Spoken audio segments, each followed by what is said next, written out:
10 વર્ષના બાળકને શ્વાસ લેવામાં તકલીફ થતી હતી, જેની સફળ સર્જરી સ્મીમેર હોસ્પિટલમાં કરવામાં આવી હતી અને આ બાળકને નવજીવન પ્રદાન કરવામાં આવ્યું હતું. સુરતની પાલિકા સંચાલિત સ્મીમેર હોસ્પિટલ અને સિવિલ હોસ્પિટલ દર્દીઓ માટે આશીર્વાદરૂપ સાબિત થઈ હોય છે. ત્યારે સ્મીમેર હોસ્પિટલમાં શ્વાસ લેવામાં તકલીફ સાથે આવેલ 10 વર્ષના બાળકની ફેફસાની સફળ સર્જરી કરવામાં આવી હતી. મૂળ આગ્રાના રહેવાસી 10 વર્ષનું બાળક અઝીમ તારીખ 18/12/2023ના રોજ 2 મહિનાથી તાવ અને શ્વાસ લેવાની તકલીફ સાથે આવેલ હતો. દર્દીની ડાબી બાજુની છાતીમાં પરુ ભરાવાના લીધે ફેફસા સંકોચાઈ ગયા હતા અને ફેફસામાં ફૂલવાની ક્ષમતા સાવ નગણ્ય થઈ ગઈ હતી.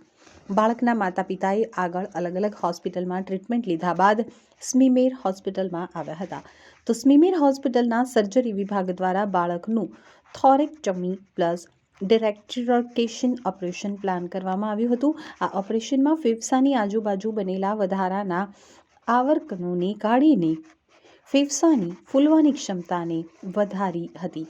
6 કલાક ચાલેલી આ સર્જરીમાં doctor Archana Nema ma'am, doctor Dinesh Prasad sir, doctor Mitesh Trivedi sir, doctor Taral Chaudhary, doctor Sawant, doctor Devang, doctor Anish તથા ડૉક્ટર સોનાલી મેમની ટીમ દ્વારા સફળતા મળી હતી.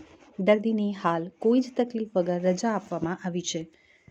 पहले मेरे बच्चे की बहुत हालत खराब थी, अब मेरे बच्चे की हालत सही है. पहले बच्चा मेरा आगरा में भर्ती 1.5 महीना रहा, 1.5 महीना नली डली थी उसकी, फिर भी कोई आराम नहीं मिला.